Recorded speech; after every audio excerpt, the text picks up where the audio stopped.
Hey, everybody, it's the Gundam Guys podcast. I'm Keenan. I'm Jeff.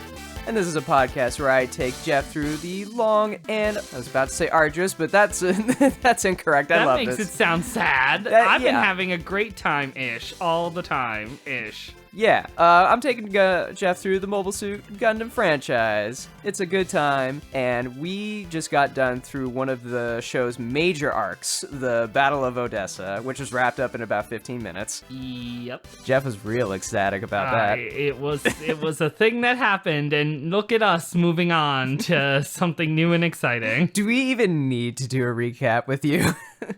Oh, okay, well, Keenan, nothing happened, and then, they found the spies in 5 minutes, and the spy, he was not bright, and he was just like, oh, I could make it look like you were the spy, or I could, basically take this information, do nothing with it, but instead I'm gonna pull a gun on you, thus proving my guilt, and then he got shot through a door, because he was a moron. Then, with, 10 minutes left to go, we start the Battle of Odessa, and we wrapped that up real quick, and here we are. See?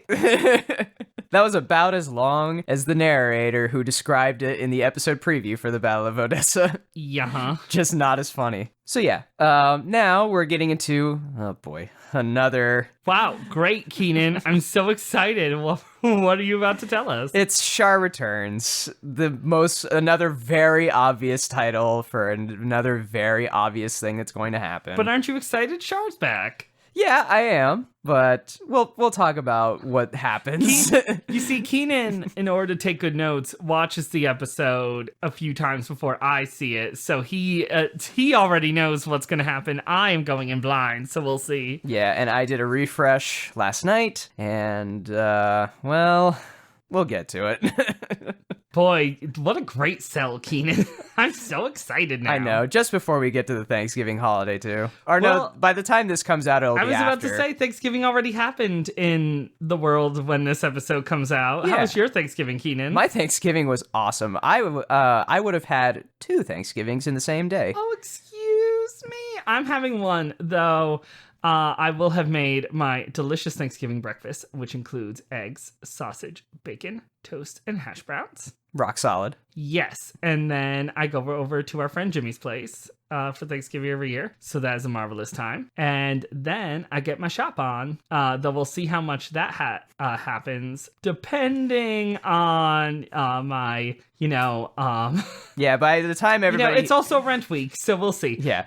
By the time everybody hears this, Black Friday would have already happened. So obviously... Friday, it's one of my favorite holidays of the year. I will say, I've only gone shopping on Thanksgiving once, but I try not to because I don't think the stores should be open on Thanksgiving. I think that's trash. Yeah, that's ludicrous. For the workers, so I try to just go on Friday, but I did go on Saturday once, and I was like, okay, I get the appeal as a shopper, but my personal greed as a shopper is not worth someone else not being able to enjoy the entire day with their family or friends or whomever. So I was like, eh. So now I am a Black Friday vulture. Okay. I wait until early afternoon on Friday after I've come out of my food coma, and I just slink over to the Best Buy and the Target and pick up the scraps. Because usually what I want is the scraps, like the DVDs, the video games, like that. Like, I can't fit a big ass TV in my car to even get it home from the store. So right. What the hell do I need one for? My TV works lovely. Yeah, exactly. And day after, on Black Friday, another friend is coming over. She's bringing leftovers from her Thanksgiving dinner that she's going to. I'm bringing leftovers from the Thanksgiving I go to. And then we're going to do what we do every month, which is called Super Sunday, where we watch a disc of the Dragon Ball Super anime, and we mock it for as it deserves. Yeah, very, very much deserved. But I'm doing a family and friends Thanksgiving, because I know your family is on the East Coast, but yes. All of my family is virtually here in California. So we all get together, and then what's different is that one of my mother's friends who works with her in the community theater world was very kind to ask us to come over. So we're going to have the first half over at our house, and then we're all going to go to our friend's house and finish off there. Nice. So it'll be a whole day. And I'm so excited for you. Even Well, though today... It already happened by this point. I'm so but... excited that you had such a wonderful time. Kind of like that time that you betrayed your mother to do this recording because you forgot that we were recording today, so you made plans with your mother and then you broke her poor heart to re-up our plans. Why do I tell you anything in confidence? No. Anyway, Keenan, tell us. Did you already tell us all the information? I didn't mention the air dates yet. So Char Returns aired on September 29th, 1979 in Japan, and August 24th, 2001 in the United States. Excellent. And Keenan, I've been thinking long and hard about one of life's great mysteries. Whether or not you should have a snack while watching your anime. And I have decided, Keenan, that it is shenanigans and lies to think for a moment that I should not have a snack while watching some anime. And today's snack is we having pasta. We're taking a trip to Italy. What kind of pasta, Keenan? Because you made it. It's penne. Oh, I love penne. Yeah, it's penne with tomato basil. All right, y'all, I'm done with you because I gotta go get fed. So we'll see you when we come back. Bye!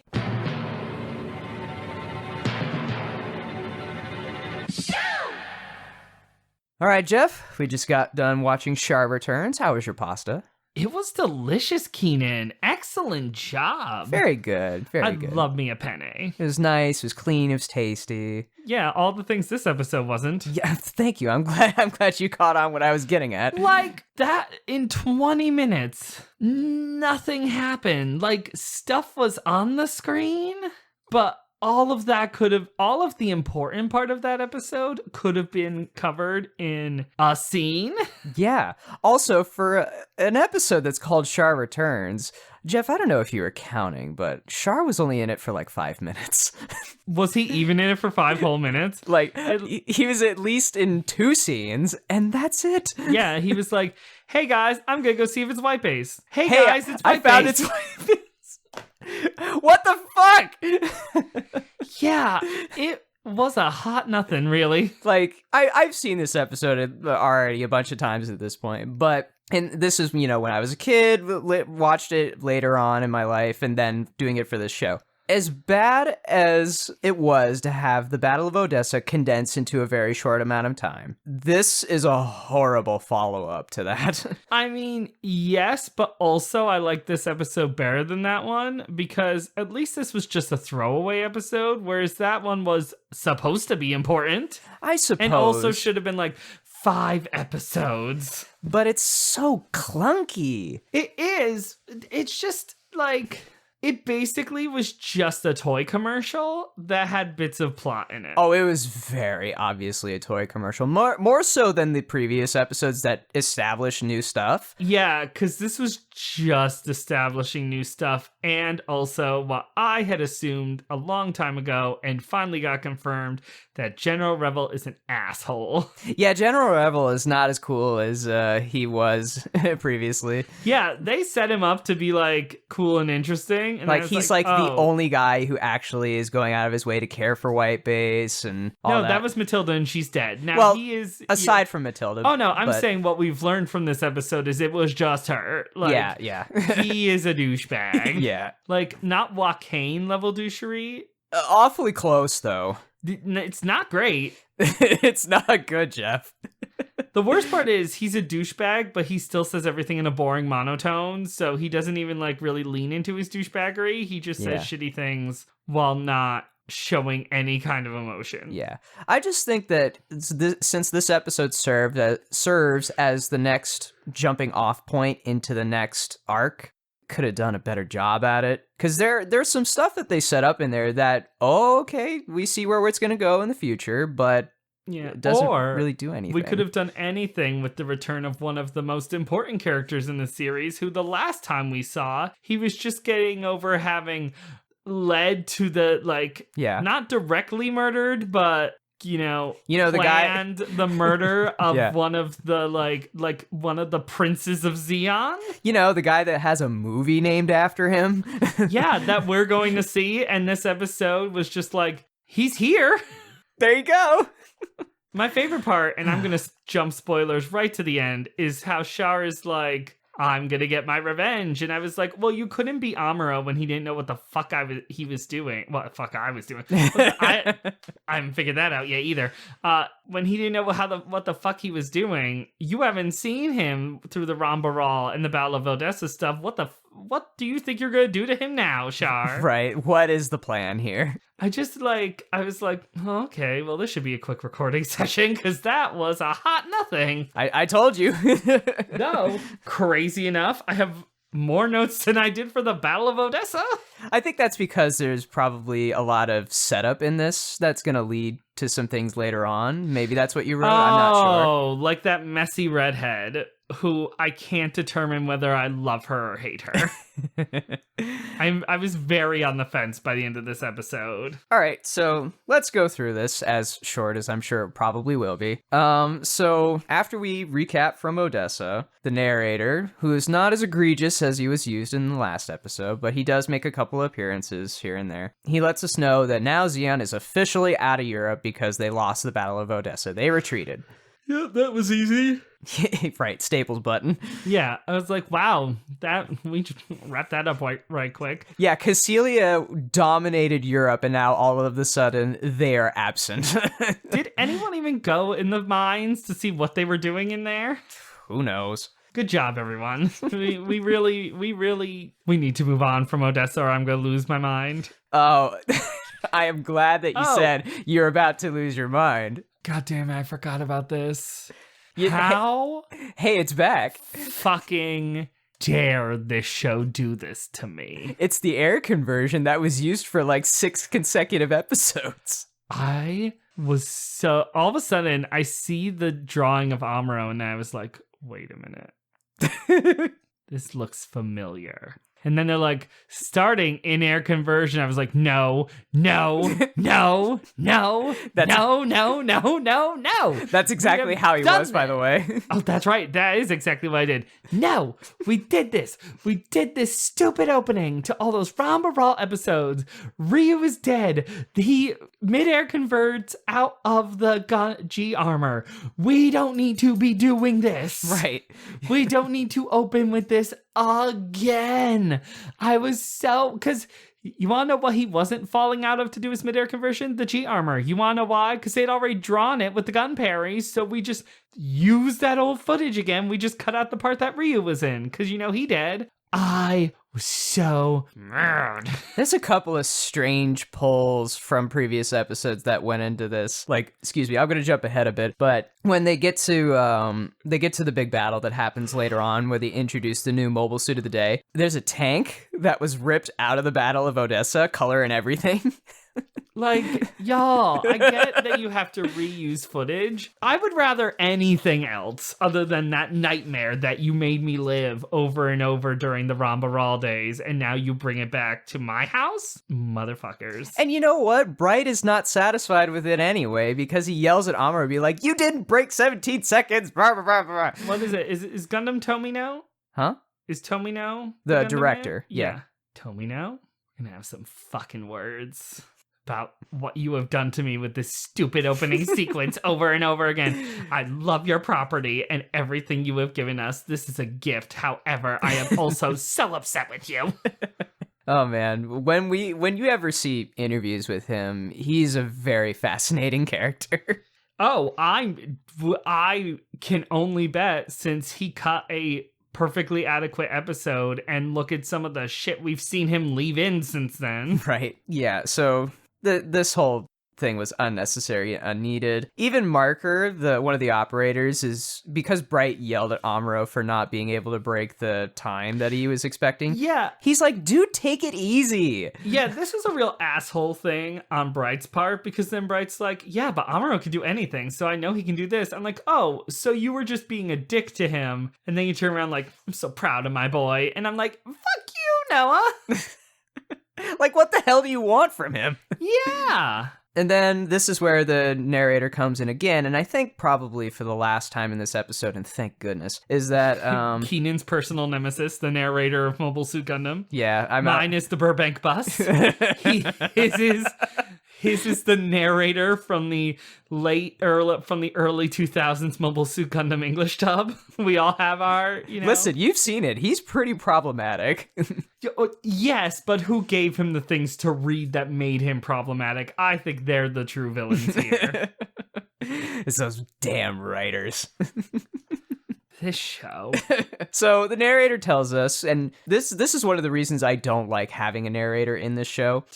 One of your many reasons you don't like. Yeah, it might as well be like a laundry list. But why not just have like another character just tell everybody, hey, this is where we're going, and then be done with that? Why do we need a disembodied voice to say that? It's cheaper to pay the narrator. And I suppose so. But they're off to Ireland. Oh, the Emerald Isle. Yeah. That's Ireland, right? I think. I think so too.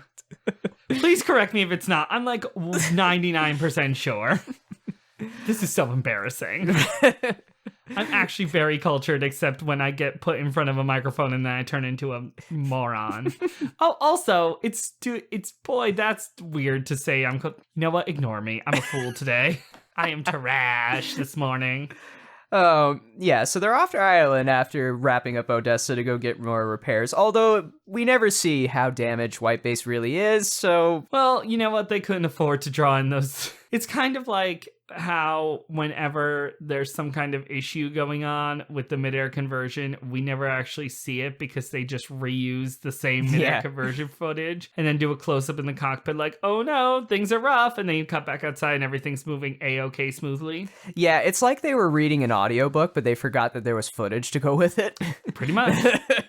Kai's really happy about them going to Ireland because he thinks this is going to be break time. Sweet baby. He's not figured out how this show works yet. No, and when Amuro returns from doing his mid-air conversion, he tells Kai, he's like, hey, we're members of the military now, right?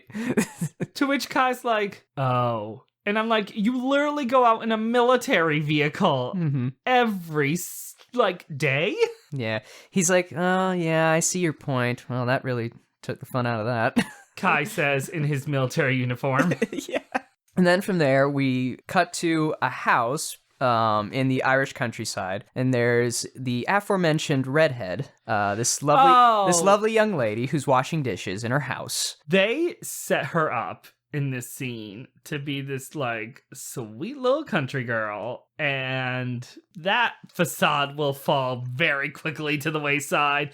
Not even in this scene, even though we learn what her deal is in this scene, but just the next time we see her, then she's like, hey, I'm Lady Kai, what's up? I'm also a fucking nightmare. And Jeff is like, these two need to get married. I think I said to you, I'm like, boy, they are both trash. They should wed. Yeah. So she starts feeling her house shake because White Base is starting to fly overhead. Yeah, really low. I feel like that must break some kind of zoning code. Because, like, when she goes outside, I was like, what the? They're, like, skimming the roof of her house. Also, this is the first time that White Base has ever actually looked massive. Yeah, that's true, because, like, we're used to seeing it with, like, spaceships and stuff that's actually bigger than White Base. Yeah, it dwarfs the size of that house that lady is in. I thought this was a stunningly gorgeous shot. The was. Drawing of White Base coming in over her house, like kind of like shaded a little bit by the clouds. It just looks like this massive like war machine, which yes, it is, but we look at it more like the home of our heroes, not like the weapon it actually is. And for the first time, like there's this like intimidating quality in the way that they draw it flying overhead, to the point where I didn't think it was going to be White Base that was shaking her home. Anyway, I thought that was beautifully drawn. However, she has an odd reaction to this, Keenan. Yeah, she runs outside, and I agree with you that this is a very beautifully shot scene, and the music that accompanied it kind of did give that feeling of like, oh, this is a warship. This means like dread. Well, and so that's the thing. The scene of White Base coming in felt like when a big villain's showing up, even though it's our heroes. Yeah, it's a little odd, isn't it? Well, yes and no, because also you're seeing it from her perspective, and as we're about to learn, to her they are the villains. Yeah, because she pulls out a set of binoculars after she runs outside to look at it. Then she runs back into the house, opens up a little panel in her dresser, and there's a typewriter in it, and she starts typing out something. Then, okay, this is the most, like, complicated means of getting a message to somebody that I have ever seen. Keenan, It's like MacGyver wrote this. I think what you are trying to say is that this is stupid. And Keenan, I concur. So as Whitebase is going to dock in the harbor that's in the city proper, that's far away from this lady's house, after she typed up her message, she then opens up a panel in her floorboard where there's a helium tank in it, blows up a red balloon. Yeah, you know, this is when I was like, is she it? She's Pennywise. Like, I don't do horror movies, but, like, I had to deal with Pennywise a lot over the course of the last few months through obnoxious methods, and so now, anytime I see a fucking red balloon, I'm like, oh, it's that shitty clown, isn't it? Ryan, if you're listening to this, that was hilarious. He never listens to us. Of course not. He's a real friend. Yeah, so she ties something to that balloon. It turns out it's this little, like, device that sends off, like, a coded message or something like that. Mm-hmm. It sounds very loud and obnoxious when it flies by. Like, it sounds like radio static. She sends that out into the ocean. By the way, Jeff had mentioned this while we were watching the episode. He's like, wow, that was real convenient that it happened to go exactly where it should have. Yeah, it's super convenient that she set a balloon loose that just happened to fly exactly where she needed it to. I was like, wow, the wind was moving the right direction. Everything. Get it, girl. And now you may, as a listener, be anticipating, oh, somebody caught that balloon and took the thing off of it. Oh no. It then flies over a buoy out in the water, and that buoy has some sort of transmitter that sends it down to a submarine That prints out a photograph? that prints out a photograph for them to and this is a Xeon submarine. So there's Xeon soldiers who get that photograph. Then they take a look at it and say, oh, we need to get this to the captain. So they send that to another submarine. Which we're going to talk about that in the other summary in a second because Jeffrey got real excited. But let me just quick recap that. Lady sees Whitebase, looks through binoculars, types up note, sticks note in metal capsule. Yeah. Blows up balloon, floats balloon magically in direction to be over satellite, which written note in metal capsule sends message to satellite that prints out photograph that then gets sent to a strangely angry looking submarine. Which Jeff got real happy about because This is a theme that looks familiar. So this submarine is the alluded from Cecilia when a couple episodes ago she was like, hey, Char's still a thing, and now he works for me. So I fucking love that he keeps his ships on brand. this is the Mad Angler. It even has mad in the title. This is great. And then from the angry looking eyes, which are actually the windows, we see Char with his back turned. And this is a weird set of camera work that they have for this, is that I'm guessing they were trying to like build up a little mystery with it, but we know it's him. Well, yeah, that's the thing, right? Like, But they don't show his face. They're trying to act like they don't want us to know it's him, even though the preview of the last episode showed it was him, and even though the title of the episode is Char Returns. Mm-hmm. So yeah, I didn't totally understand what they were going for here. And what bothers me is there was Char's barely in this episode, which is weird because his name is in the title of the episode. Also, I feel like you could have built up to the reveal that it was him if you hadn't told us ahead of time if it was him, if his name wasn't in the title. Like, that would have been a cool reveal. Oh, and also, if Cecilia hadn't mentioned him, like, they set up where Char went off to Cecilia. It would have been super cool if we found out where he was, like, by it being a big surprise reveal, as opposed to finding out, one, he's working for Cecilia, we find out 2 episodes ago. Then we get told that he's coming back by the narrator, And then they try to like act like we're not gonna. Is it Char? Is it not Char? Even though we already told you it's Char. Like, I was like, what are we doing? Now, Jeff may have given you the impression that when Cecilia had name dropped Char, that was kind of a bad thing. I don't think so, and I think based on how he reacted to it when we first saw it, that was fine. It's not that it's a bad thing.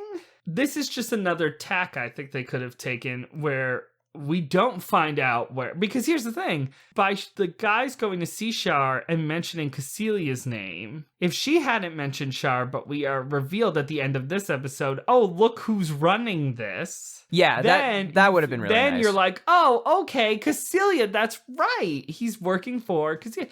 Like, I didn't have a problem that she mentioned his name. I was just positing another way they could have done it that I think would have made this episode better. Because if you're going to have it be Char's big return and have Char do fuck nothing in it other than fly a plane, then I think there are other ways we could have approached this. Yeah, like imagine like how Jeff and I were describing how Whitebase flies over that lady's house. What if they swap Whitebase with like a Xeon ship and that like the Musai? like, could you imagine? Like the Musai, or specifically Char's Musai, which has another name. I would. What is Musai a type of ship?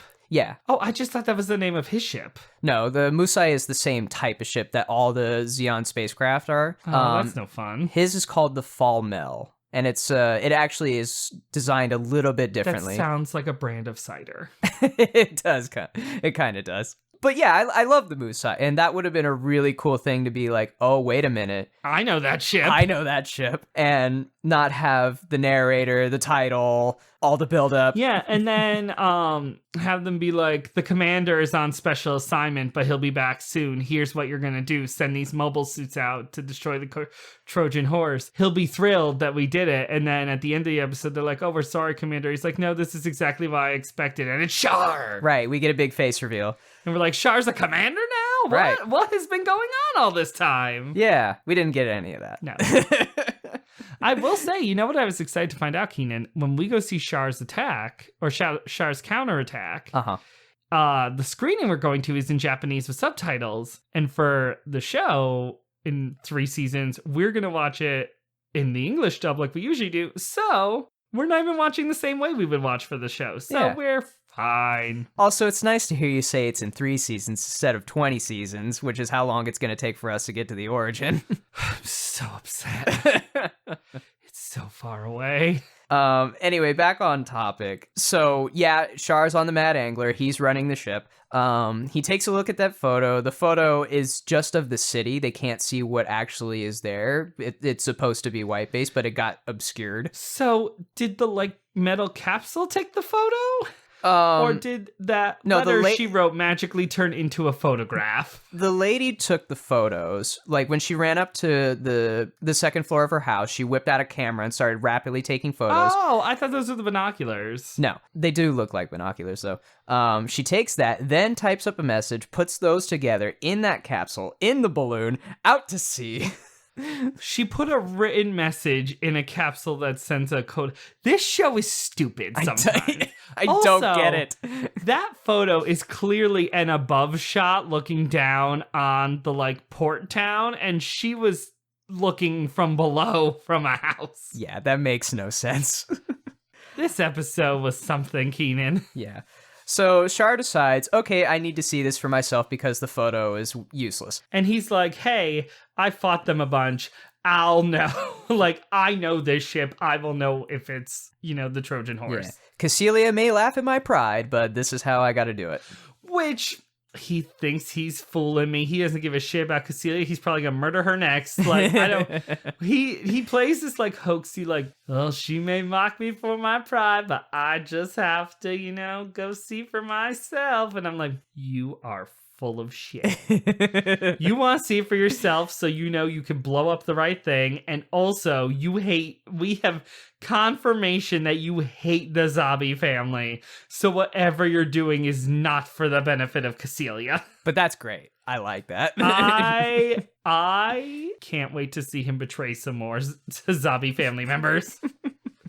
Because I have a feeling that storyline's not dead yet. So he gets off in a hovercraft after the Mad Angler surfaces from the sea, and then he heads off to be forgotten about until the end of the episode. We're not going to see him again until the end of the episode. So, bon voyage, Char.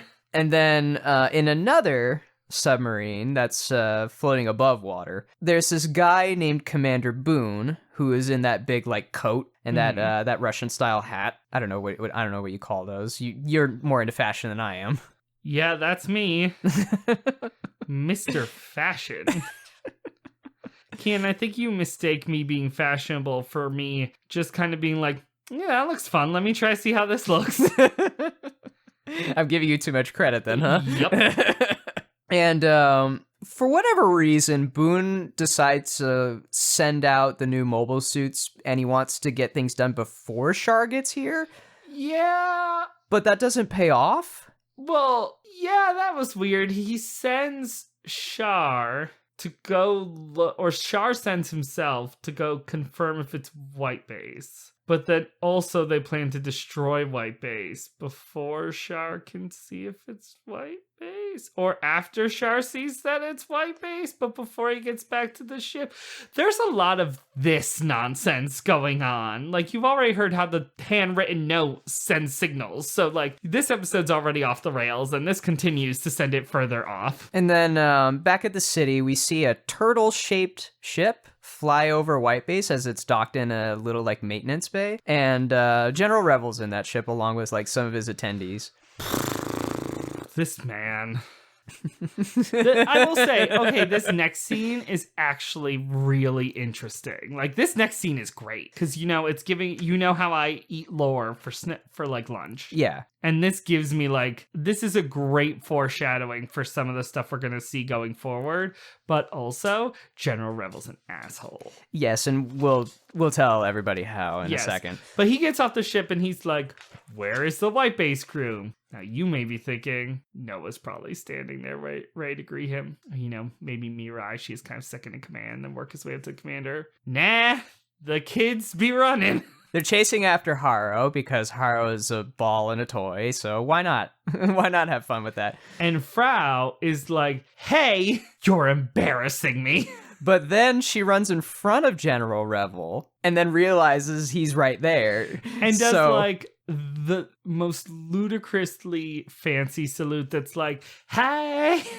It looked more like she was like awkwardly trying to salute him. Yeah, she's like, I don't know what I'm doing, but what up? Yeah, and he pays no mind to it. Although the kids, off in the distance, they stop chasing after Haro and they see General Revel, like, oh, it's General Revel, salute, and then they make faces at him. But before, when they say salute, I'm gonna just say that someone made a little mistake with the drawing. One of those salutes was what I would call problematic. I don't know if you noticed, Keenan, but a salute goes up to your forehead. Yeah. It does not just involve extending your arm up and out in a straight line. That means something else. We don't like what that means. And one of the children, that is 100% what he did. And I was like, oh no. It's in a distance. It's poorly drawn, but it's 100% what that child did. Yep. I don't know if it was Let's or Cats, but I was like, no! What did you do? And I think it was supposed to be played off like children don't know how to salute. They just are like mimicking what the adults do, and then they stick their tongues out because they're three little shits and we love them. However, one of the animators do better. And normally that's something that I usually point out, so I'm very happy that you saw that. You did not notice that one of the children gave General Revel the Nazi salute? Oh no, I saw it. Oh, you just beat me to the punch. Oh, okay. Yeah, I was horrified. I was like, oh. Cat. I think it was Let's actually. Let's is the middle child who's in a red pair of overalls all the time. He's just showing them how tall the grass is. Yes. Yeah, he was showing how tall he is. He was like, I'm this high. Like, it's very clear that they're trying to do a joke that the three of them don't know how to salute. However, Like, what if they had just swapped that with just them giving middle fingers? That would have been pretty funny. yeah, we've already had a scene that we refuse to speak about that proved they don't care what the fuck they put in this show. So maybe we could have just had them flip off the general because in the other choice they made, not great. Not No. And then we move on where we cut from them being outside to all the crew being inside this large room.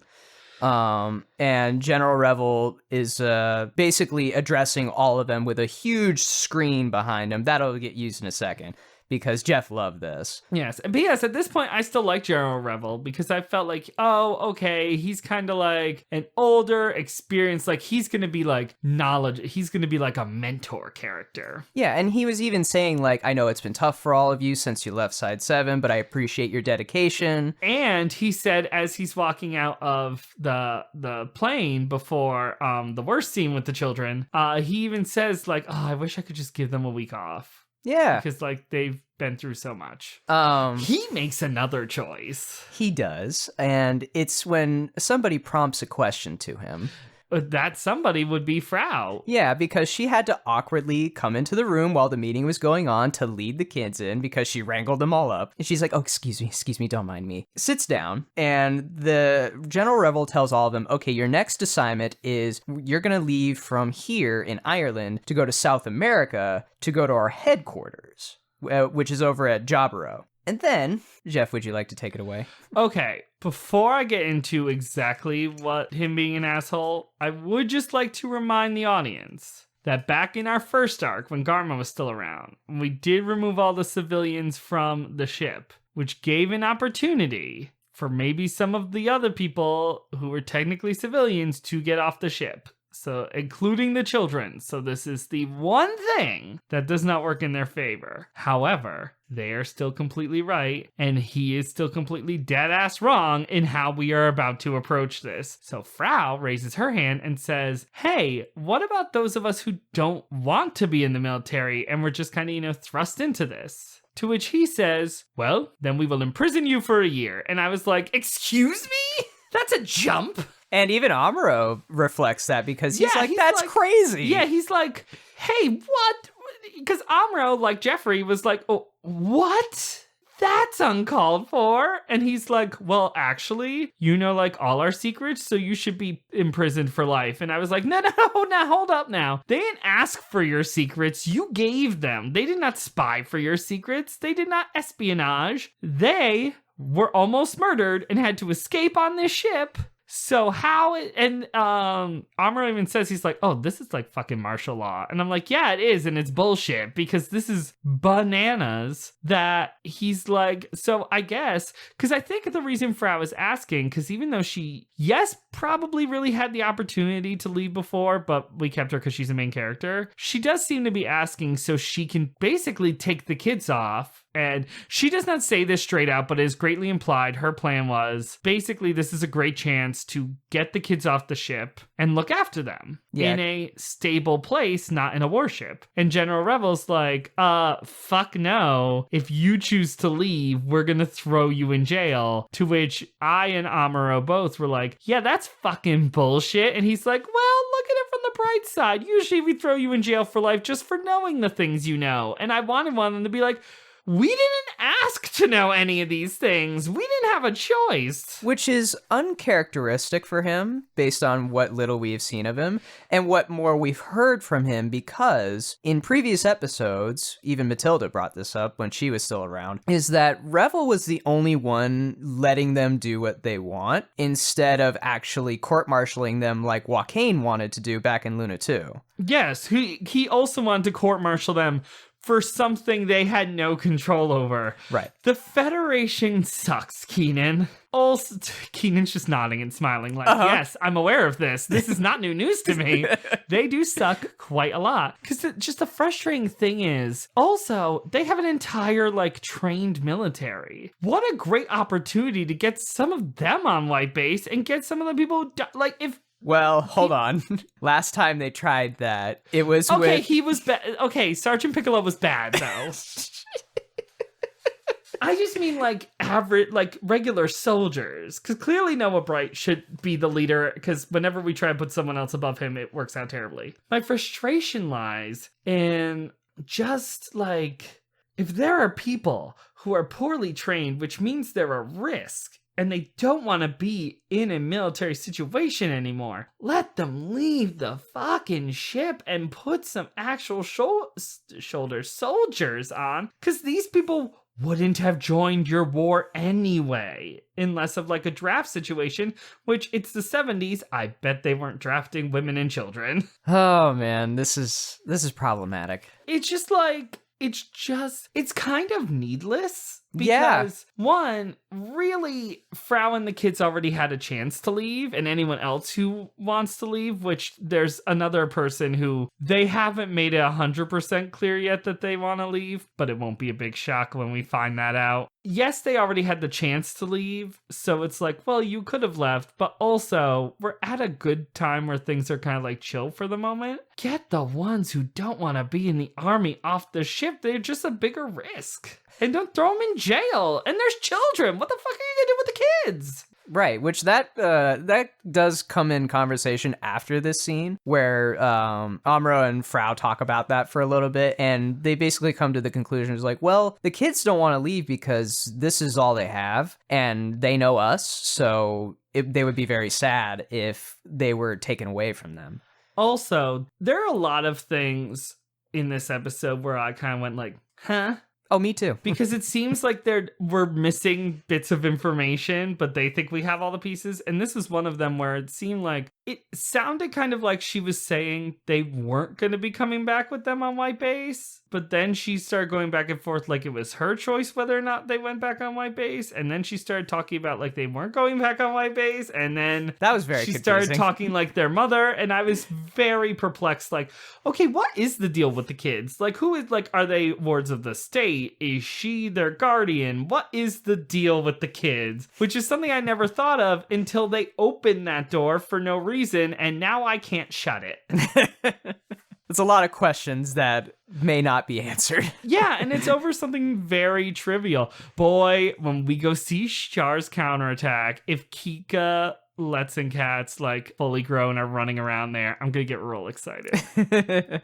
Oh, which reminds me, Keenan. Yeah? Speaking of Char's counterattack, I found out some information. Oh, yes! I have information. So, first of all, we got an email. We did from listener Nick L, where we found out, because as you all know, like I am hard in the Sailor Moon paint, that a character in Gundam Seed who I have never heard of is actually voiced by the Japanese voice actress for Usagi Tsukino Sailor Moon. Yeah. And also, there's a whole bunch of Sailor Moon references in Gundam Seed as a whole. Like, Nick goes on to say, like, the character Mulaflaga goes by the nickname the Hawk of Endymion, which, if you know Sailor Moon, Endymion is Tuxedo Mask. Yep, that's his name from the past when he was the Prince of Earth. Thank you. First of all, for sending that to us. That was really sweet of you to write that. And I had no idea about that. Well, and then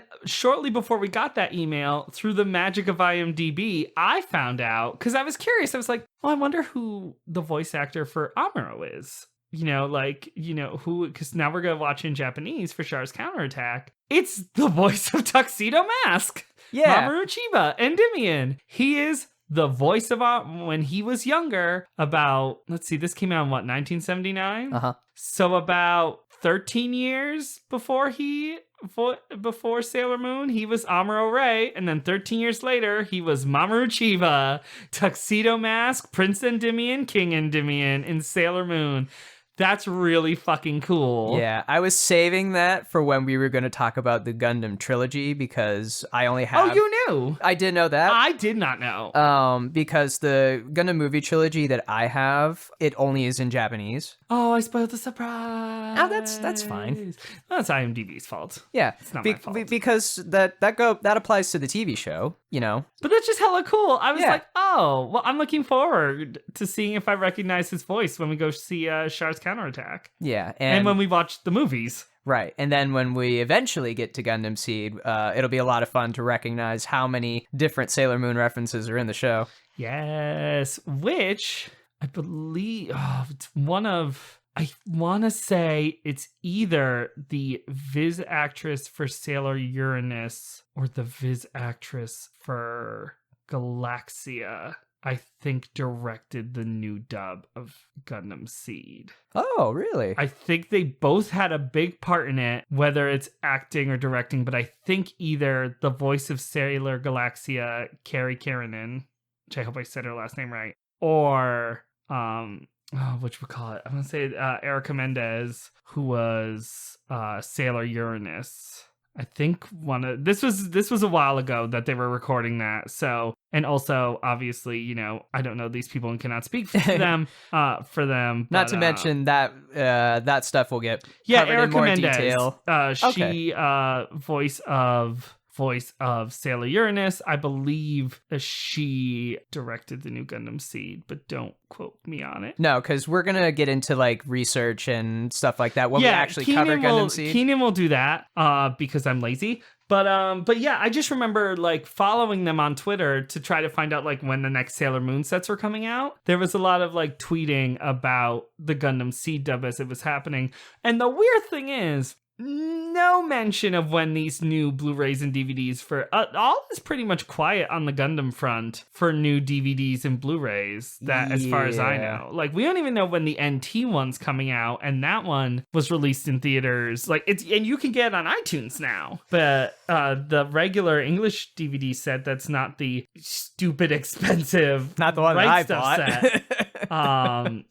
We have no like knowledge of when that's coming out. That like they've kind of gotten just because they were really like chugging. Like when you look at how much stuff they've come out with, right, stuff for Gundam, like for like 4 years they were just like going, and then when my big mouth started getting really into Gundam, all of a sudden we've hit like a screeching halt, and I'm like, why? Well, better now than when they release more, so it'll be easier for you to catch up. And that's the thing. It would really help me if they would come out with the original SD Gundam, so because I have that scheduled for season 4 if we can find a way to watch it. Right. So, that right reminds stuff, me. Get on it.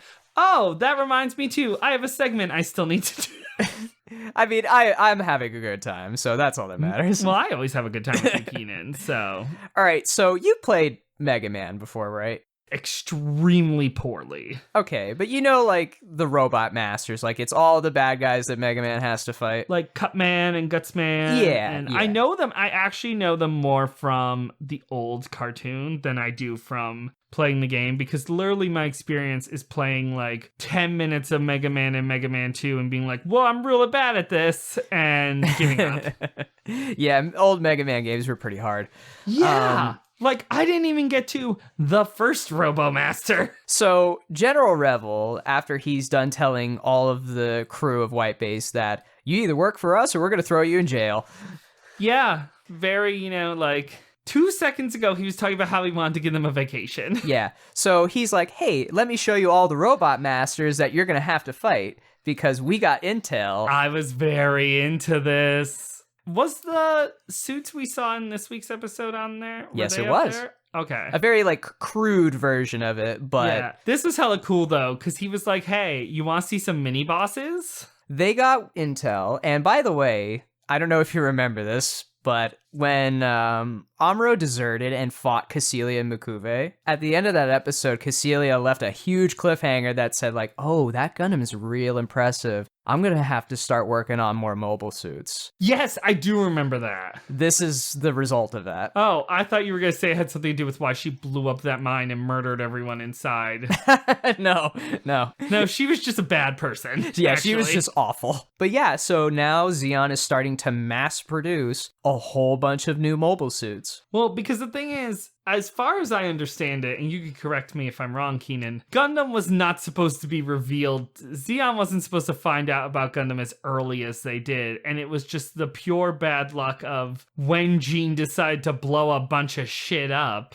Right. That, I mean, they knew the Federation was up to something. They knew it was on side 7. And Gene and the other guy were sent, I think, to figure out what the deal was. But instead, Gene was like, I'm going to shoot everything. And then that's how the show kind of kicked off to where we are. That's exactly what happened. But as far as I understand, they weren't supposed to know about Gundam as early as they did.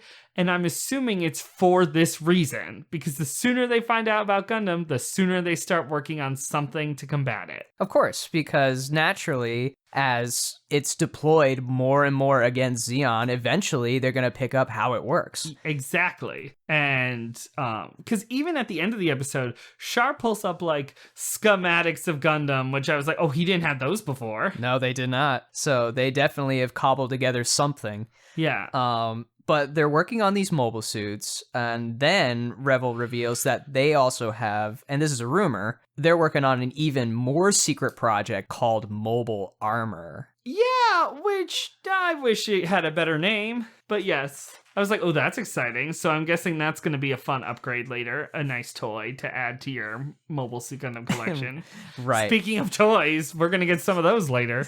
Oh, we sure are. And, actually, a part of it is right now, because we cut to Commander Boone and his forces again, and they send out the 2 mobile suits called GOGs. You know what I like about the GOGs? What's that? When they're swimming, they're kind of shaped like torpedoes.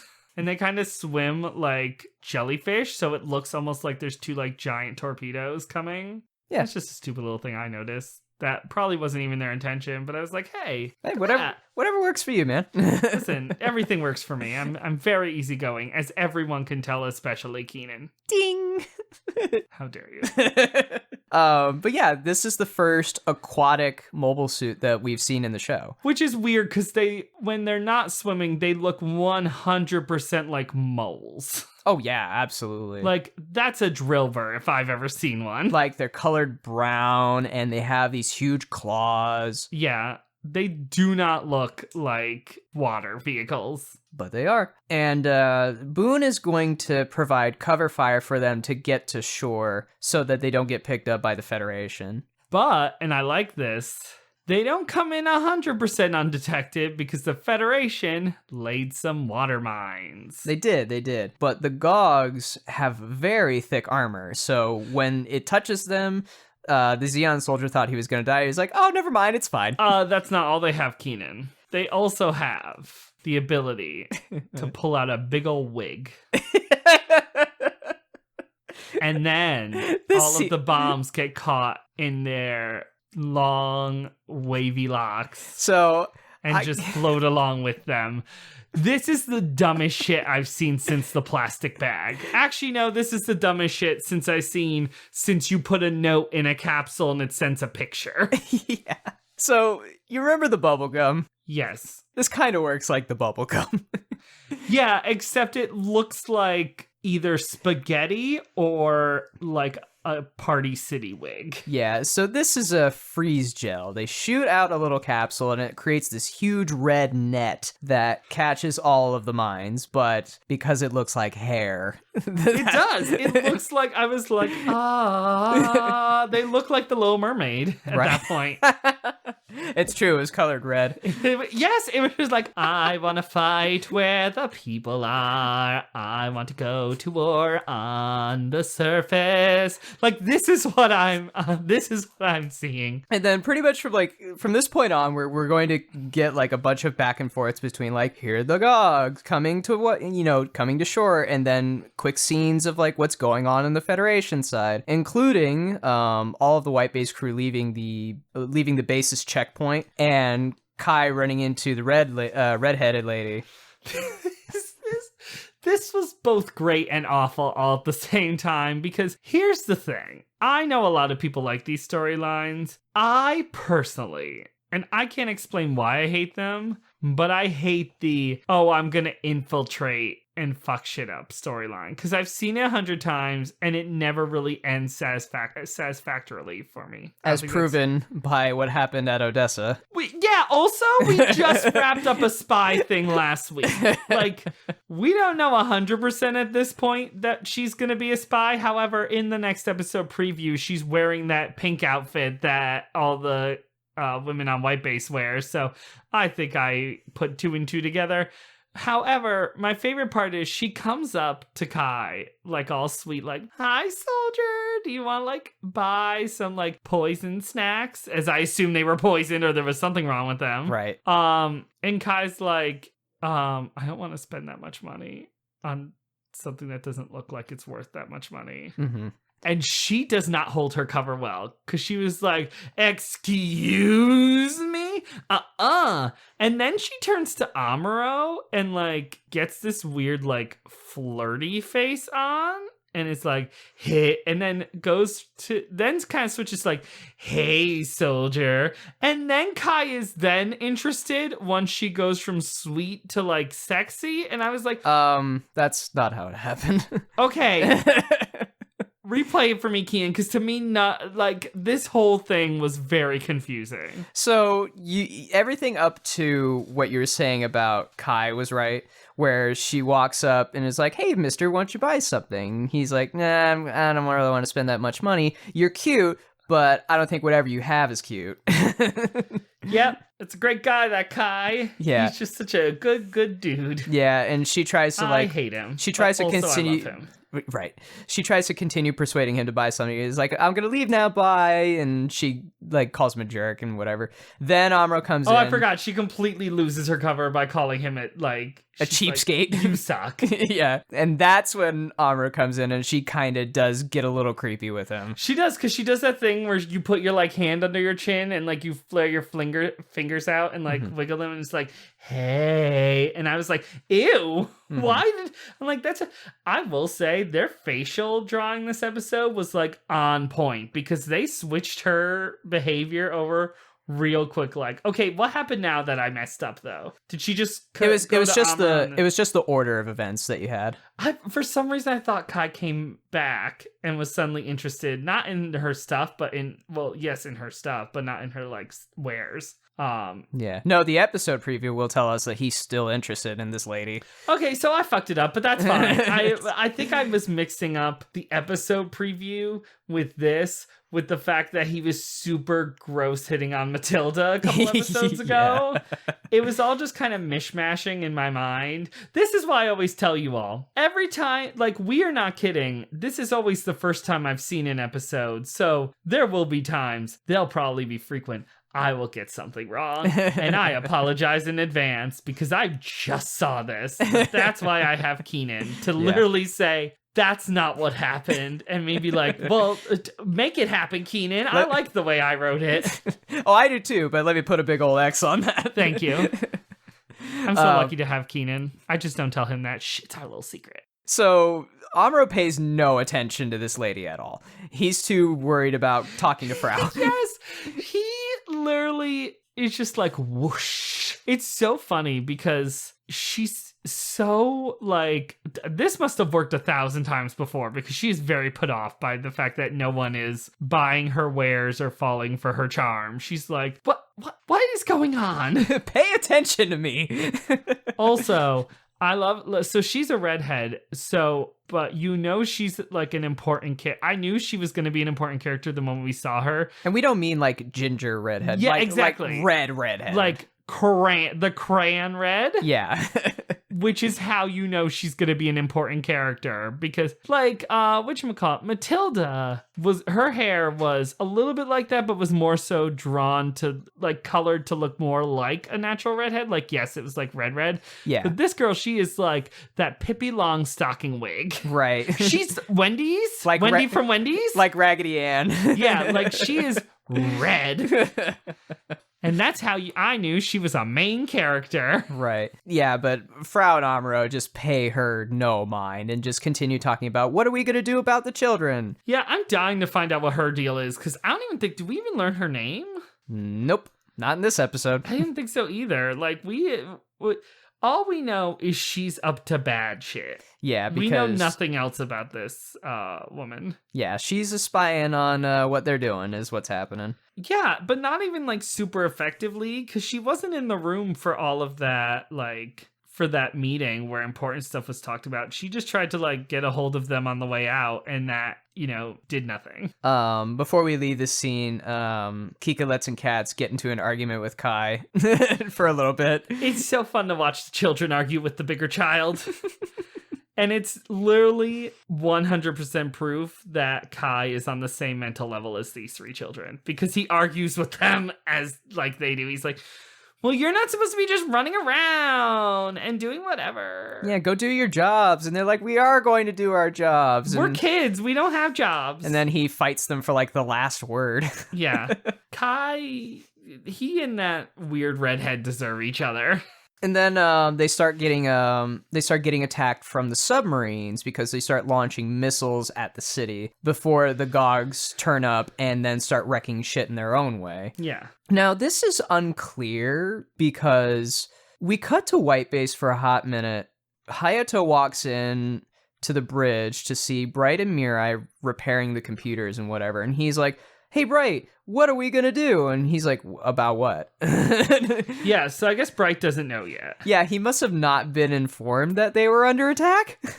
Well, I mean, it all happened really quickly, but it didn't seem like they were sent a message or any kind of signal was sent to the ship to tell them. How Hayato was the first to find out, that's weird. Yeah, exactly. But yeah. So Bright goes over to talk to Marker, who's in the hangar, and asks him, what do we have ready to go right now? Well, we got the Gundam. The gun cannon is completely disassembled because it's getting overhauled. Why?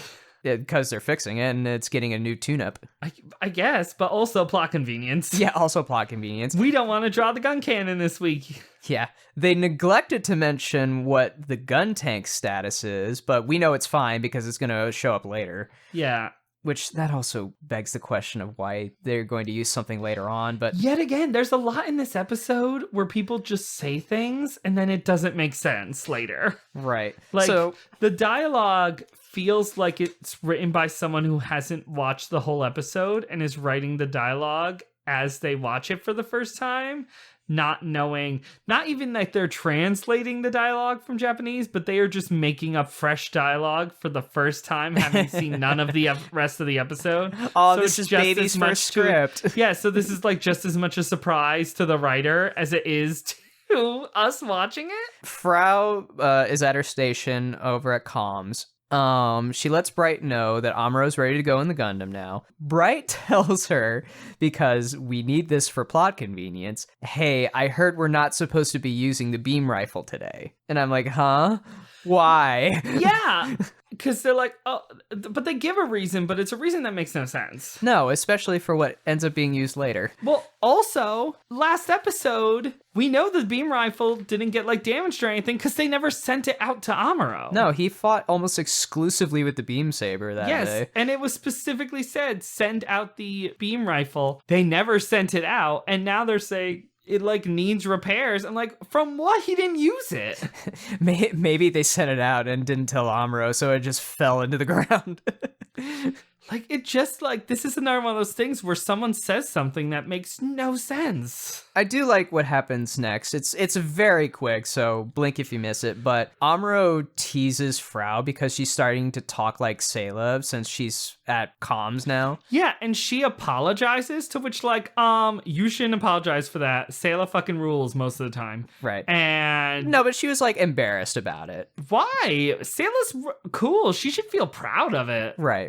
Like, Sayla and Mirai are badass. If she's acting more like them, like, get it, Frau. No, I just thought it was just cute between those two. Oh, no, it was a cute little moment, but that was actually something I wrote down where I was like, oh, why are you apologizing? That's awesome. Mm-hmm. Like, you should be more like Sayla. She's hella cool. Then we cut to the Gogs, who finally reach the shore after blasting through, like, some torpedoes that the Federation launches at them. Yeah. And then they crawl up much like a kaiju with, you know, the big claw comes in and like... It was great. It's like flap onto the ground and they're like crawling out, and I was like, oh, this is cool. And it destroys like some of like the Federation encampments that are on shore. I love finding new mobile suit, like when they bring in new mobile suits. I just wish there was more like what they did with Rambaral, where yes, we have several goofs now, but I like that it was just him that we saw with it. And like Char has like the red comet and Garma has a mobile suit they never actually show in the show, but put into video games later. Like I like when like kind of our bigger villains have special suits, but also like that's my ideal. But also I like these like second layer, like in Gundam Wing, when they come out with those two suits that aren't Gundams, but they have Hero and Troa initially pilot them. What was it? The Mercurius and yes. I forget what the blue one is. Yeah, I don't remember either. But like, yes, like those. Like I like how they're bringing out more things like that here, but I wish like I want Cecilia to get her own mobile suit. I want Dozel to get one. I want the really bad son to get one who we haven't heard from in forever. Cecilia had the Odzum, which was that onion mech, which we haven't seen since then. Wow, a big old okay, let me be more specific. I want them to get a cool mobile suit. Okay. Like, Garma also had that big ship that was utterly useless. Yeah, and was ultimately his coffin. Yes, so, you know, like, the only useful thing it would have been useful for was the kamikaze bit he tried to do, and that also did not work out, so... No. Poor Garma. He had a rough go. He did. We cut to break. Then we cut back as the Gogs are wreaking havoc throughout the city. Like they're blasting through all of the Federation defenses, all the tanks that they have, missiles. They're just running amok. Yes. Hey, Keenan. Yeah. Are we ever gonna find out what happened with the colony drop? I just remembered that that's a thing that has not been mentioned in a very long time. Just remember it. Don't forget it. Yes. Okay, so the mobile suits are running amok. He's so disappointed. I look, if you want me to be honest, I can tell you. No, Keenan, that defeats the purpose of the show. I just throw these things out there so I can vent. I don't want you to actually answer the question. It's just, my thing is, it was a big part in NT. I would be shocked if it's not a big part in the origin. However, it's not like something they talk about in Mobile Suit Gundam. It's something they showed us in the original, like, opening scene. So that's why I feel like it has to come up at some point in this show, because we saw it with... Many times, actually. Many times, but with zero context. So I will be flabbergasted if they never tell us what the deal was with that. Right. And if you didn't see NT, you never would have known that was Australia that got blown up. Like, the show doesn't tell you where that happened. Oh, I only knew because you told me. I thought the show had told us because you told me, so I just figured the show had said that at some point. Yeah, I did tell you that. You told me that even before we saw NT. Yeah, but then we saw it anyway, so... So you already knew from other sources, Gundam, yeah. You know, paraphernalia. Yeah. We'll get to it, I promise. I'm just like, I'm so excited to just like get into the meat of the Universal Century. Yeah, but we have a whole bunch of filler to go through before that, including what's going on right now. Big shock. Also, the Federation's defenses is very sparse. Well, yeah, because they couldn't afford to draw anything else. Weird how... They've got, like, one truck that has a huge Gatling gun on it, one truck that Kai drives later that has a missile launcher, and that's about it. Yeah, crazy how the area where the most important general is hanging out has, like, zero defenses. Which that gets brought up later, where somebody comes up to General Revel as he's watching all this happen from his window, and he's like, sir, we need to go to a shelter, and he's like, no. Yeah, I love this because he says, no, if I'm meant to die here, I'll die here. But then when the window he's standing next to explodes in his face, then all of a sudden he's not so zen about the idea of dying anymore. He's like, what are they doing? Why aren't they defending us? And I was like, oh, I thought you were just willing to get blown up with the thing, huh, General? Not so thrilled with the idea anymore, huh? Sounded a lot like a hypocrite there, General. Yeah, like, good job. So now that the Gogs are tearing up the streets, Amuro finally shows up and, hey, Jeff. Hey, Keenan. You remember episode 5, right? Yes, there was a plastic bag involved. Yeah, there was also something else involved that was thrown off into space, never to be seen again. The Warhammer! The Gundam Hammer! It's back! The Gundam Hammer. It's all the same thing. I thought it was called the Warhammer, but they don't call it the War. Now they call it the Gun Hammer. It goes by many names. They call it the Hammer, they call it the G Hammer, they call it the Warhammer. It's not actually a hammer at all. It's a ball and chain. It's a mace. It's a spiked mace. And I was very surprised to see that make an appearance again. Even though it was implied that the Gundam Hammer got upgraded because now it has rockets on the spiked ball part. That was cool. That allows it to hit its target fast and with more force. They did point out that it had been upgraded. I just like to think that they went to this town where they're like, oh my god, you mass produce shields in the back of White Base. We mass produce like G hammers. You want one?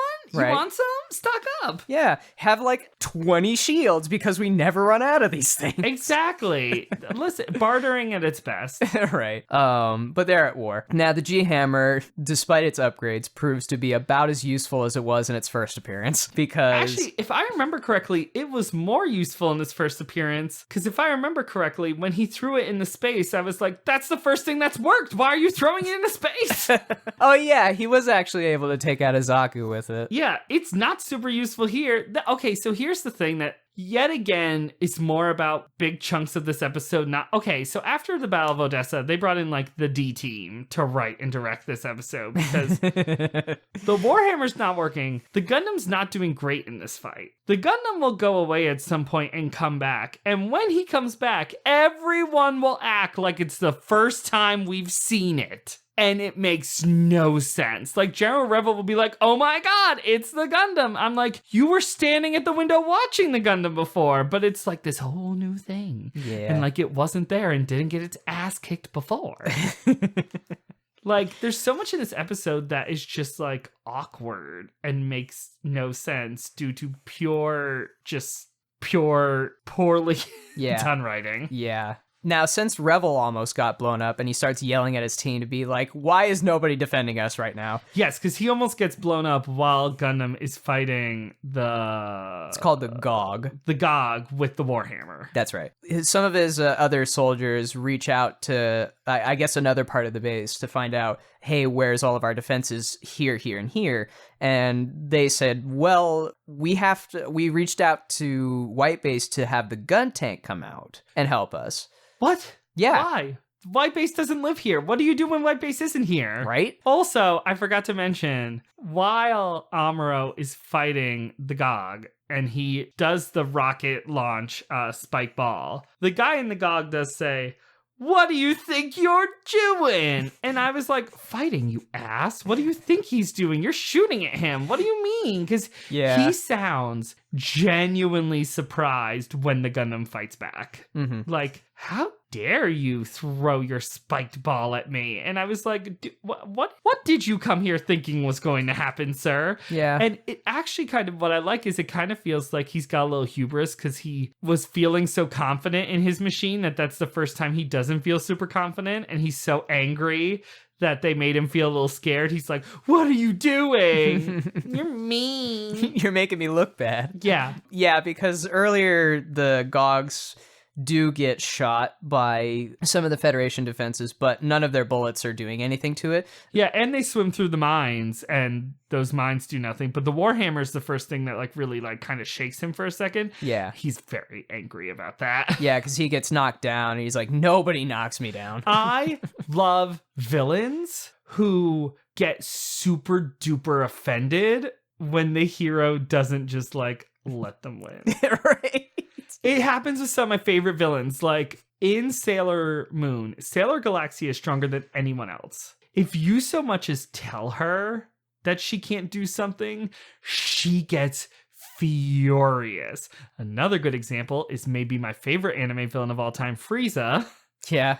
Who the second he finds out things aren't going as there's this great thing where he's finally hit 100% power and is like picking up that he can't win, and he just like throws a fucking temper tantrum. He's like, why won't you die? Why can't I beat you? Why? Like, I fucking love that. And it's like, what's his name, the spy who was like, I hate that crew, like the white base crew. I hate them. I love a self-entitled villain who will do the cruelest, most malicious things, and the second they get even a teardrop of their own medicine, they fall apart. Yeah. And that's what this dude, not to the extent where he threw a fit, but he was genuinely angry that while he's trying to murder all these people, they hit him back. Yeah. And I find it hilarious every time. It is pretty funny. Now, you ready to go to another scene that makes absolutely no sense? Is this the one I kept asking you about at the kitchen table? Because I was like, wait a minute, wasn't this supposed to happen? Yeah. Okay, yes. So we're going to go back to White Base because they're expected to defend everyone. Yep, they're going to have to send the gun tank because the Federation requested it. But that's not where we start. We start in the hangar again, and we see that the G-Fighter's been disassembled again, but now it's in a different configuration called the G-Bull. Yeah, it's a tank, and it looks hella cool. And also, I did not realize at first that was half of the G-Armor. I thought we just had another new toy. I mean, it serves as basically its own toy, but... It does, but it's kind of like, it's another core fighter unit, but it's a core fighter unit that is also part of a bigger core fighter unit. Yeah, so the G-Fighter has a set of tank treads, not too dissimilar from the gun tank. Now, all it really is that it's just the front half of the G-Fighter, just with the cannons turned around. And when the core fighter is docked with it, then it operates as a tank on its own. Mm-hmm. That's fine. However, how they've set this up is so confusing. You think? Because Sayla's talking to the mechanics like, wait, what are we doing with this thing? Shouldn't I be going out with the G-Fighter? And he's like, no. Well, no, first I think she says, so I'm not going out in the G-Bull. And he goes, no. Yeah. And then she's like, so I should be going on the G-Fighter. And he's like, no. No. And I was like, what is she supposed to be doing? And then to me, it sounded like he was saying like, okay, we're going to send you out in the G-Fighter. Yeah, but they don't. No, they sent her on the G-Bull. And I was like, what? I'm so confused. And I turned to Keenan and I was like, didn't they say they were going to send him on the G-Fighter? He's like, well, they sent her out in the G-Bull. I'm like, yeah, but didn't they say they were going to send her out in the G-Fighter? I'm like, I don't understand. And this is where like the whole like count of like core fighters that they have is starting to lose traction. Yeah. Because the G-Bull can't be operated without a core fighter in it. So they say they're going to have the G-Bull ready to get going. But then we forget about it for like 5 minutes. Yes. Or like 5 or 10 minutes. And then by the time that Amuro is done with his thing, I'm jumping ahead a little bit. Yes. But when he's done and the GOG retreat, he kills one of them. Well, the G-Bull kills one. Yeah, the G-Bull kills one of them because it's got the best guns. Apparently. Because that shot was hella cool when it impaled it from the face through the crotch of the mobile suit. Oh, now I remember. So the whole idea that Amuro couldn't use the beam rifle causes him to rethink his strategy and retreat back to White Base. He does like a sick backflip over there. Yes. And then they convert into the G-Bull to go out and kill one of the GOGs. Yes. With a really cool shot. But by doing that makes absolutely no sense because they could have just done that with the beam rifle. But he couldn't use the beam rifle for reasons. That's my problem. That made no sense. The G-Bull is 3 times as powerful as the beam rifle. But then the G-Bull goes back and turns into the G-Armor, which then turns into the Gundam, and then everyone acts like the Gundam is showing up for the first time. What is going on in this episode? This episode is doing the most, and I need them to pare it down a little. That's why I said this episode does not exist to be plot. This episode is getting the new wave of toys ready to launch. Yeah, we got this is a toy commercial because the plot is a wisp. in this episode. Because we brought the gun hammer back, we brought out the GOG, which is new, the Jeeble, while not entirely new, but it's a new configuration. It was new as hell to me because I thought it was a whole separate thing at first. Nope. They wheeled the gun tank out again, and they were like, because they probably had some extra gun tanks lying around in storage, unlike unlike the G cannon, the gun cannon, so we had to wheel those out. Like, the whole thing was just this mishmash of let's just throw a bunch of, it was like a really hastily made stew. Oh, like yeah. they threw a bunch of shit in, stirred it really fast, and then was like, here you go, and served it flaming hot, and I just don't know what to do with it. Yeah. And the thing is, it's not like a super bad episode. It's not like an episode where that like infuriated me like past episodes. It made no sense. Like, I was perfectly entertained, I guess, but also I was like, why does it feel like whoever wrote this had to write it in 10 minutes and no one did a second pass on it? And maybe that's because that did happen. So much of the stuff they say and do does not make sense from point A to point B. No, it doesn't. It's it's disjointed. Like, things happen, but don't get addressed immediately until later. And even then, that doesn't make sense because they don't explain why. I mean, look, I rewrote that whole scene with Kai and the redhead in my head because fuck if I could remember, because so much happened and while nothing happened. Yeah. By the way, throughout this whole battle that's going on, the redheaded lady is back at her house watching all this, like, from her binoculars. Like, she's watching the battle. Yeah, she's super important. Thank God we keep cutting back to her. Fuck knows where Char is, but we keep cutting back to this redheaded lady. Now, before she goes back there, I neglected to mention this. When Kai deployed in that truck with someone who we believe was Job John, it was unclear. Because it kind of looked like Hayato, and I was like, I thought Hayato was in the gun cannon because the gun tank. Because P.S., I don't think we see the gun tank again after it's launched. Nope. It only shows up maybe like for one split second, and then we forget about it. Yeah, and then I was like, okay, so did Hayato then park the... Because from what we've already seen, it wouldn't be illogical. I mean, it would be illogical, but it wouldn't be illogical for this episode for Hayato to just turned around, drove back, changed again to get in this little dinky missile launching truck with Kai. Like, Right. It makes no sense. The reason I'm bringing this up is because at this point, before Redhead goes back to her house to watch, she's still in the city and trying to get out because of falling debris and stuff like that. Kai almost runs her down. Could have solved the problem early, but... Well, he decided to be on his good driving behavior today. Well, except not, because he did almost run her down. And then he yells at her to be like, "Hey, get out of the way! Wait a minute, I know you." And then she takes her leave. And then Kai yells at Amuro, even though he can't hear him. But he's like, "Amuro, shake a tail," and that served nothing. Well, yeah, and later when Amuro goes back to do the 17th vehicle change of the show, Kai's gonna be like, "Yeah, Amuro's running away," and I'm like, "No, he has to go do another costume change." Mm-hmm. Yeah. Now, Jeff, you did like when they sent out the other half of the G armor to hook up with the G Bull and get put together, like a transformer. Yes. Well, you said it when we were watching the episode. You're like, "Oh, this is cool." So much, we've recapped so much that I don't remember. I thought that, okay, so the G-Bolt comes out. Yeah. Shoots the thing. Blows up the GOG. Then goes back, and Gundam goes back. No, Gundam goes back, then they get in the G-Bolt, then G-Bolt comes out.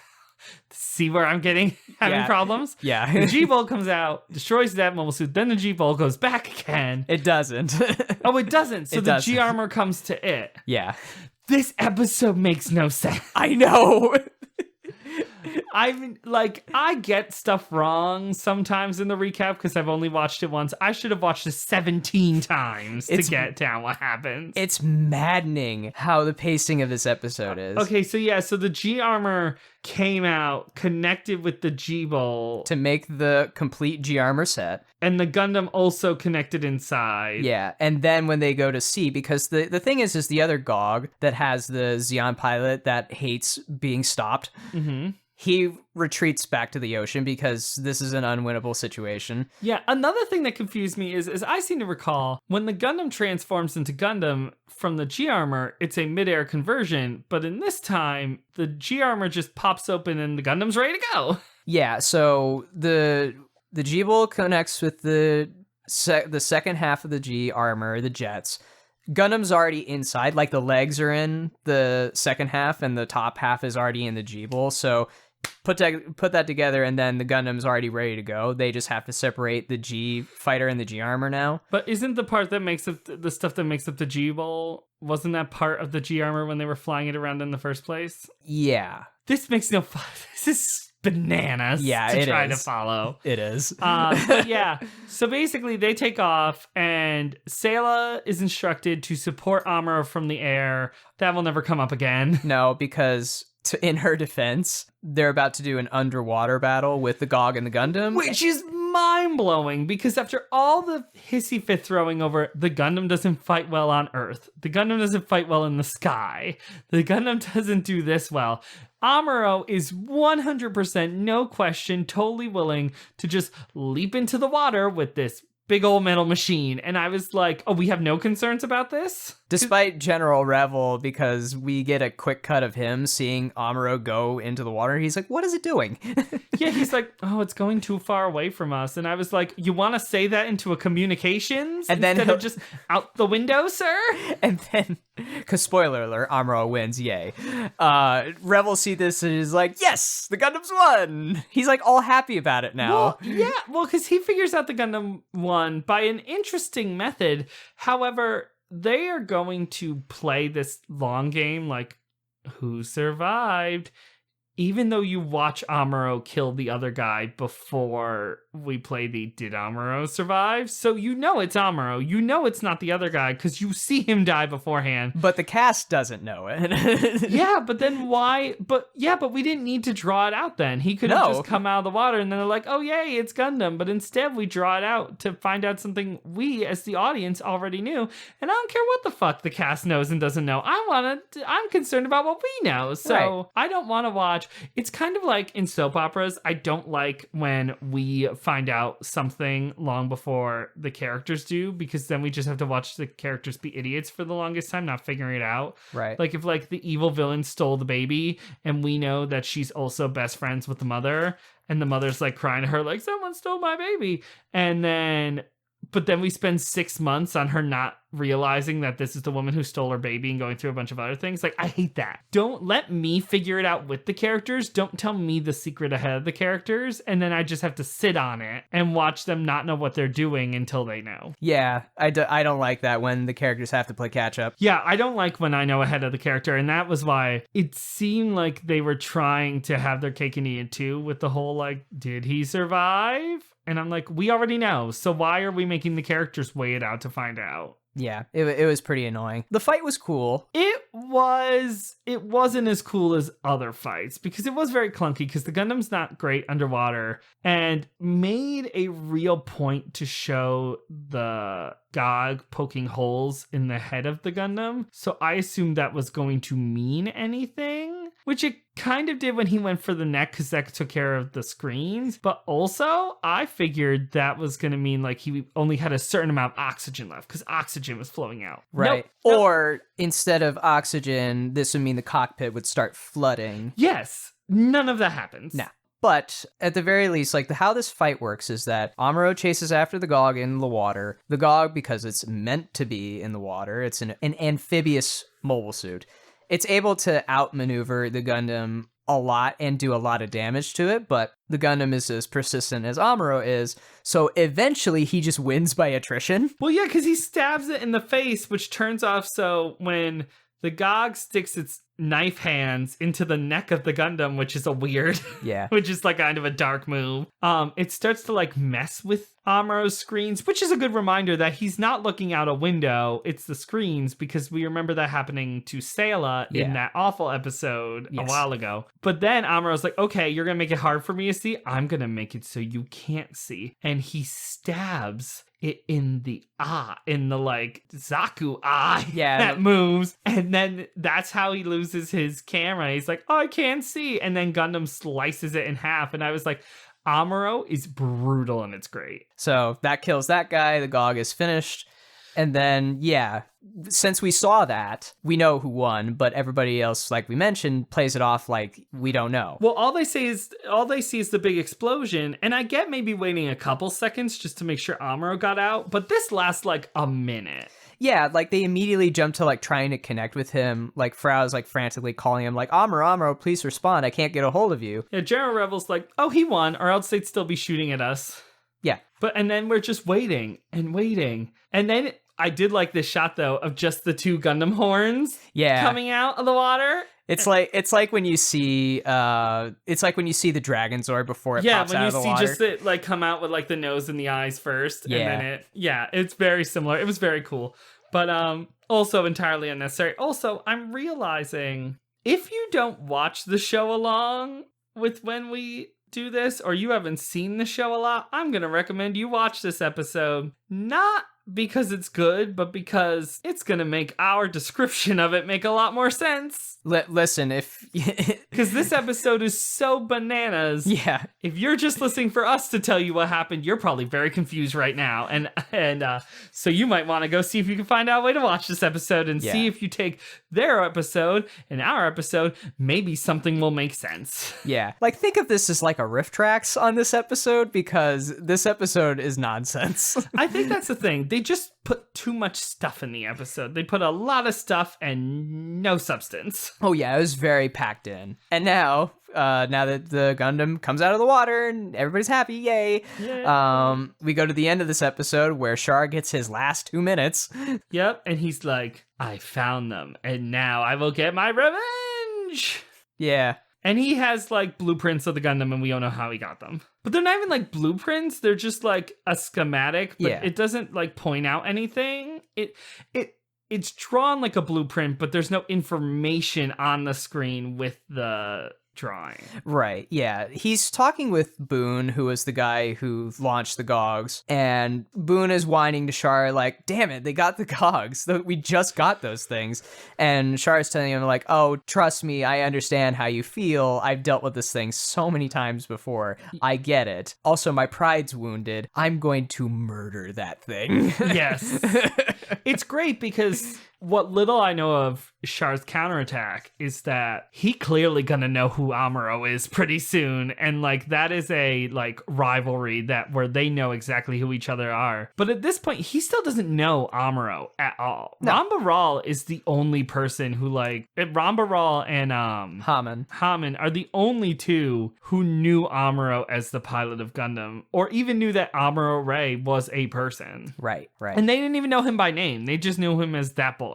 Right. So it's so interesting watching this from a 2019 perspective where Amuro and Char, as far as I know, with extremely limited knowledge, are gonna have a long story that intertwines between the two of them going past this show. And we're over halfway done with the show and he doesn't even know who the pilot of Gundam is. Yeah, because let me put this into perspective for you, because what I'm about to tell you is not going to spoil anything. Yeah. From this point onward, with the exception of SD Gundam, which came out like 6 years later, every show that came after Mobile Suit Gundam is a sequel. Yes, until G Gundam. Well, yeah, Mobile SD Gundam came out before that. That's what I'm saying. But as far as like the more like main series, G Gundam is when they like Zeta Gundam, Double Zeta Gundam, all one continuous storyline until Char's counterattack. Then they jumped further along with Victory Gundam,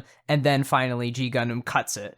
Whereas, like, now we're doing something completely different. That has nothing to do with the universe. Oh, I get you. Sorry, I overcomplicated things. Yes, what you're saying is these next 3 series will go in order of timeline, and Char's counterattack will switch up where in the timeline we are. Yeah. And then Victory's going to, like, jump. Because I think, correct me if I'm wrong, isn't Victory still, timeline-wise, the last thing that happens in the Universal Century? By the time they got to making G Gundam, yes. I thought it still was. I thought still all the other stuff like Unicorn and that and all that extra sauce still takes place before Victory. That does.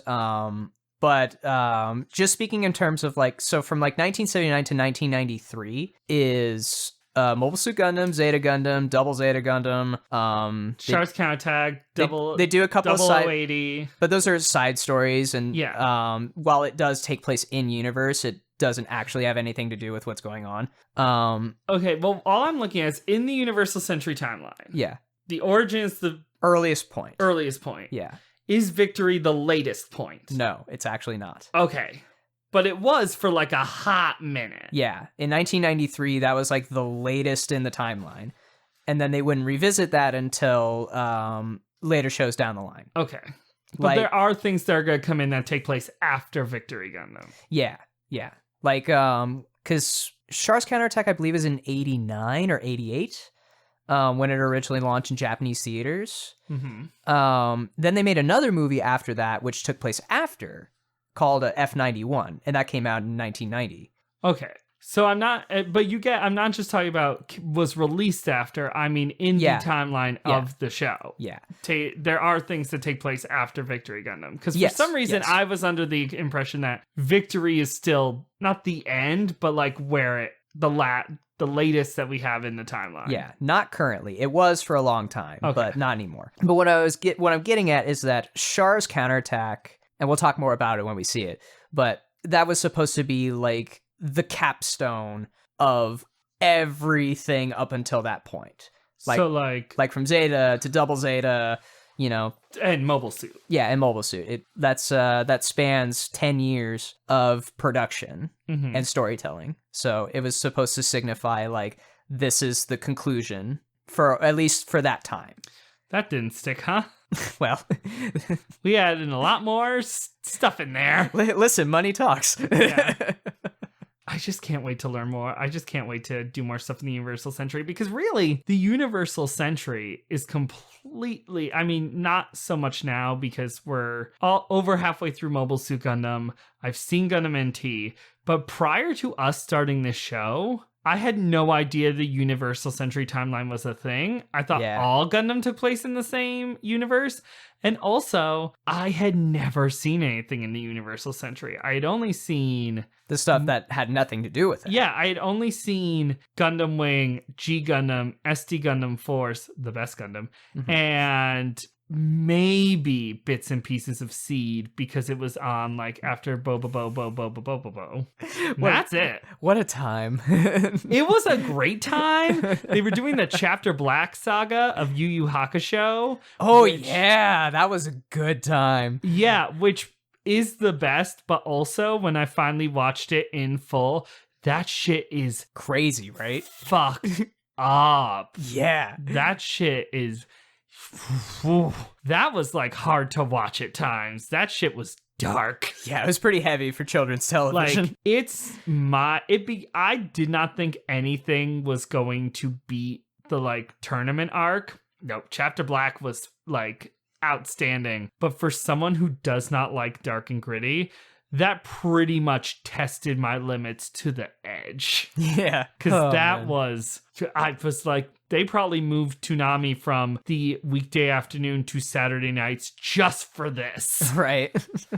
Because they weren't going to get it past the censors Well, otherwise. it wasn't on Adult Swim at that time. It was on like 8 and 9. Yeah, because Toonami, before Adult Swim acquired it and they brought it back, they did have a midnight run. They did have the midnight run, and that's where they did Outlaw Star in the afternoon sometimes, but I think they did the unedited Outlaw Star at night, and they definitely did the unedited Dragon Ball Z on the Yeah. midnight run. I also realized that the midnight run also aired 8th MS Team for Gundam. Yes. The edited version of 8th MS Team, because despite it going to the midnight run, they still actually edited it Well, quite a they lot. also showed Sailor Moon on the midnight run, so it was very like toss up what you got on the midnight run. Right, right. But there was that short period of time where it was like Saturdays at like from like 8 to 10, and that's when they started airing Naruto. That's when that came over. Oh, yeah.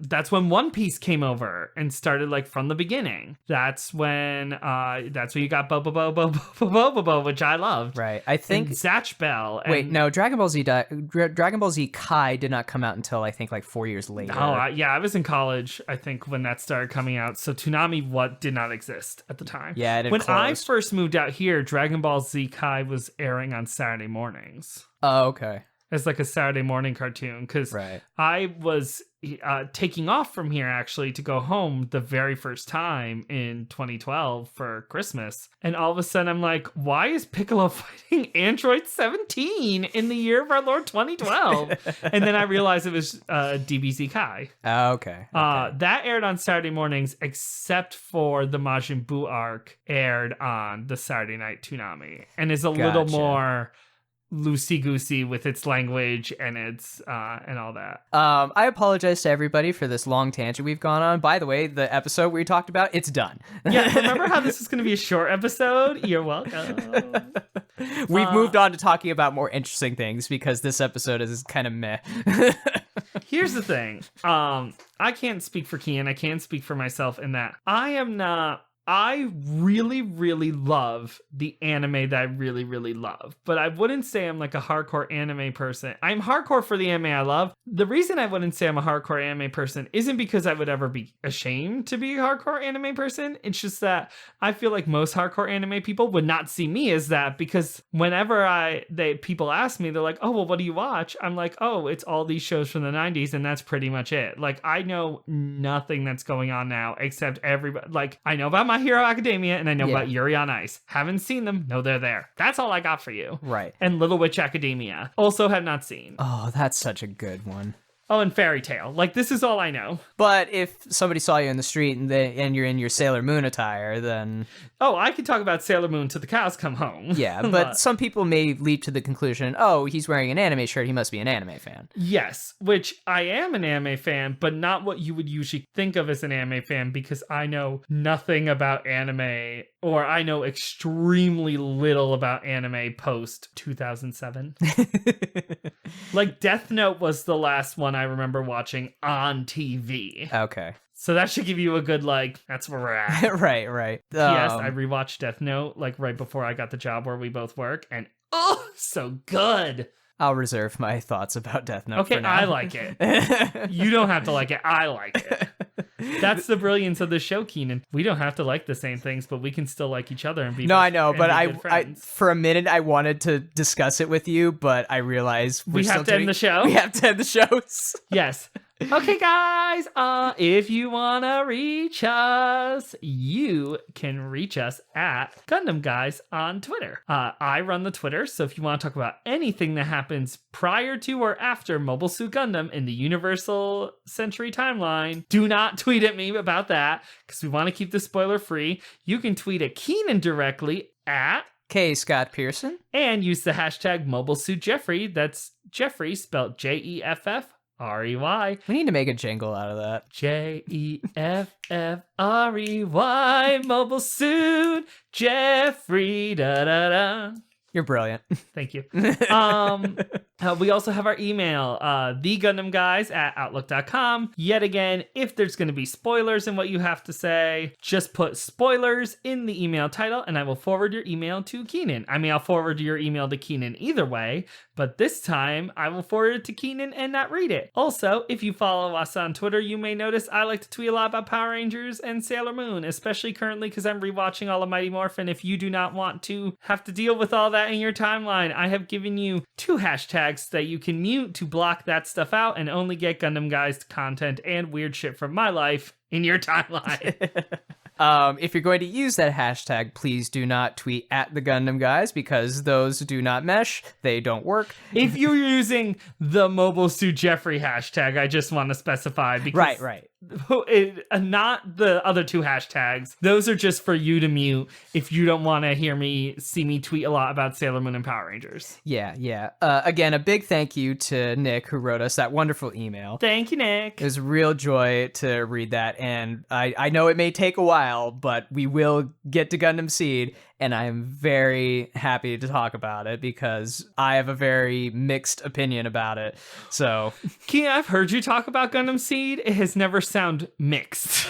It has sound pretty strongly in the negative. Yeah, but that's strictly speaking from like when it came out in 2004 on TV. Well, not to worry, y'all. Season 10 of the Gundam Guys, Gundam Seed. So we've got a ways to go. Yeah, but I'm excited to look at it from a more educated pair of eyes compared to when I was 15.